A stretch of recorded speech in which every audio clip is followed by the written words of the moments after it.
Dan pemirsa, untuk membahas lebih dalam ancaman resesi terhadap Indonesia, kita simak perbincangan rekan kami Mirva Suri dengan Menteri Pariwisata dan Ekonomi Kreatif Sandiaga Uno yang sudah kami rekam dalam program Anyus Malam.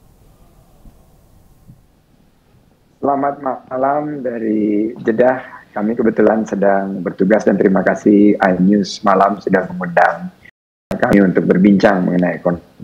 Iya, baik. Mas Menteri ya, biasanya disapa kalau Pak Sandi ini ya. Pak Sandi minta waktunya sedikit untuk berbincang-bincang di tengah kesibukannya juga di Arab. Apalagi ini juga lagi transit di Jeddah untuk kembali ke Jakarta. Ya betul, baru saja menyelesaikan rangkaian kegiatan yang berlangsung di Riyadh mengenai Global Summit dari World Travel and Tourism Council.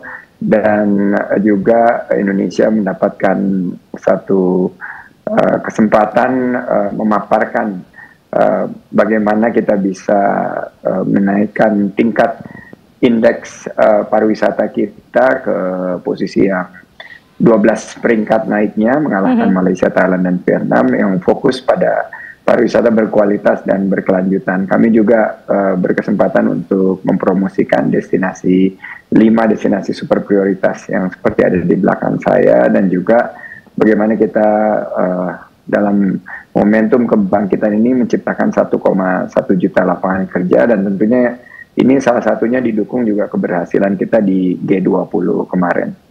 Sepanjang tahun ini tentunya sibuk sekali, apalagi di akhir tahun 2022 hanya tinggal 1 bulan lagi. Namun juga saat ini kan resesi juga sudah di depan mata nih Pak Sandi. Tahun 2023 disebut Indonesia akan memasuki masa resesi. Tapi sebelumnya juga Pak Sandi tetap optimistis terhadap resesi ini. Tapi apakah ada dampaknya begitu terhadap pariwisata? Jadi kita perlu tempatnya pada klarifikasi ya, bahwa Indonesia diprediksi akan tetap bertumbuh.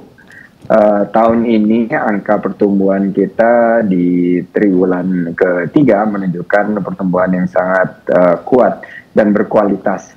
Tahun depan 97% dari konsensus analis menyampaikan bahwa Indonesia bebas dari zona resesi. Namun yang akan terjadi adalah resesi global, di mana juga akan berpengaruh kepada ekonomi Indonesia.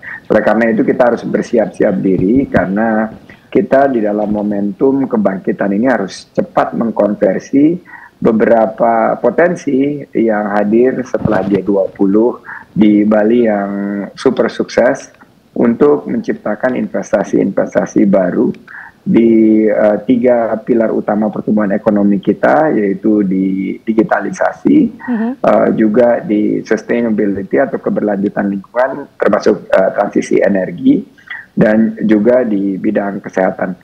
Iya, sejauh ini kan tentu optimis dan sudah punya antisipasi tersendiri. Lalu, tapi apa nih yang bisa menyelamatkan Indonesia dari jurang resesi selain yang Pak Sandi omongkan tadi? Ya, pertama adalah Gerakan Nasional Bangga Buatan Indonesia. Kita harus tetap mengedepankan kekuatan ekonomi domestik kita. Di sini peran UMKM sebagai pencipta 97% lapangan kerja akan sangat terbantukan jika Gerakan Nasional Bangga Buatan Indonesia dan Beli Produk Kreatif Lokal ini akan terus kita gaungkan di 2023 dengan target pencapaian onboarding dari para UMKM di ekonomi digital itu mencapai di atas 30 juta dari total 60 juta lebih UMKM yang kita miliki. Yang kedua, Gerakan Nasional Berwisata di Indonesia aja. Saya datang di Kerajaan Saudi Arabia atas undangan dan juga melihat peluang bahwa kita bisa menarik investasi-investasi di beberapa destinasi super prioritas kita. Baik Pak Sandi, ini langkah-langkahnya sudah banyak, bakal jadi tahun yang sangat sibuk juga di sisa masa jabatannya sebagai Menparekraf, tapi harus diingat juga tahun 2023 sudah jadi tahun politik. Nah, ngomong-ngomong soal tahun politik, sudah ada panggilan kah Pak untuk menjadi pemimpin nasional, jadi calon presiden nanti di perhelatan Pilpres 2024? Ya, ini juga menjadi banyak pertanyaan dari investor di beberapa kesempatan roadshow kami. baik roadshow promosi maupun juga roadshow investasi.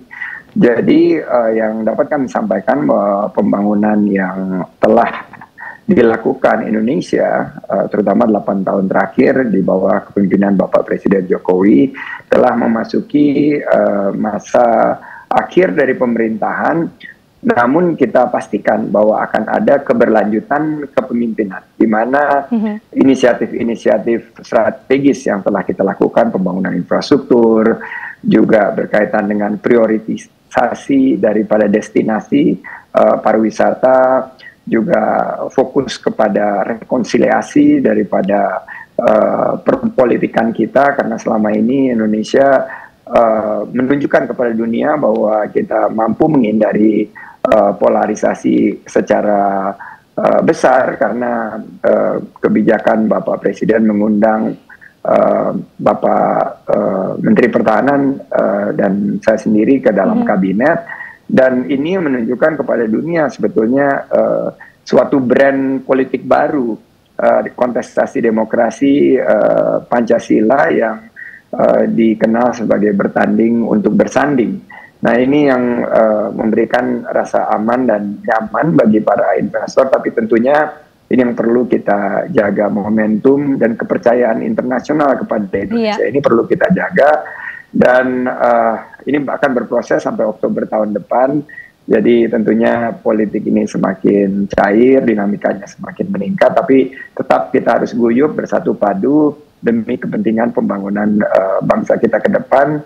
Dan jika berkaitan dengan NKRI, maka semuanya harus kompak untuk terus memberitakan kepada dunia bahwa pembangunan kita berkelanjutan, dan kita terus melakukan terobosan-terobosan agar peningkatan ekonomi, terutama kesejahteraan masyarakat dan peningkatan taraf hidup, bisa kita berikan kepada masyarakat. Iya, Pak Sandi, berarti Anda siap dengan kata lain membangun negeri untuk tahun 2024, tapi ngomong-ngomong kan di dalam elektabilitas nama Anda selalu muncul. Nanti tanggapan Anda terkait pernyataan dari Presiden Joko Widodo sendiri bahwa katanya yang cocok jadi pemimpin itu yang rambutnya sudah putih. Tanggapan Anda sendiri bagaimana? Saya sendiri udah nggak ada rambut ini, Mbak. Saya kebetulan baru kelar. Udah melebihi dari rambut putih itu sendiri ya, malahan udah tidak ada rambut. Sampai habis rambutnya udah. Kebetulan baru saja selesai prosesi umroh dan nggak masuk kategori itu kalau rambut putih karena nggak ada rambutnya. Tapi itu pernyataan Presiden bagus sekali menurut saya, adalah memberikan satu kriteria bahwa siapapun yang nanti akan memimpin Indonesia itu juga harus memikirkan rakyat, dan kita tentunya bukan hanya bekerja keras, banting tulang istilahnya, memberikan pelayanan kepada masyarakat, tapi juga perlu terus memikirkan bagaimana kondisi rakyat. Dan kadang-kadang kalau kita bekerja begitu keras, ya pasti rambut akan memutih, kerutan di wajah tentunya akan terlihat. Tapi Pak Sandi masih awet muda nih. Ini merupakan ini saya dua-duanya ya, Pak. Selain rambutnya hilang juga belum terlalu berkerut nih, masih terlalu glowing kalau kata teman-teman di desa wisata.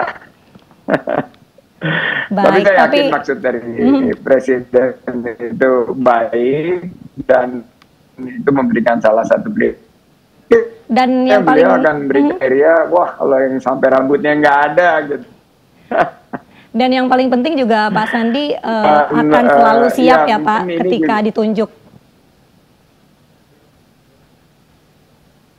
Ya, Pak Sandi. Itu domain dari partai politik, Mbak. Menurut saya pendidik di kita dalam kontestasi demokrasi memberikan ruang kepada partai politik untuk menentukan siapa yang akan dicalonkan di 2024, dan keputusan itu akan tentunya diambil di bulan Oktober 2023. Saat sekarang sampai nanti Oktober, siapapun yang nanti akan dianggap pantas dan layak oleh partai politik tentunya harus menyiapkan diri dan harus mampu untuk mengambil tempat estafet.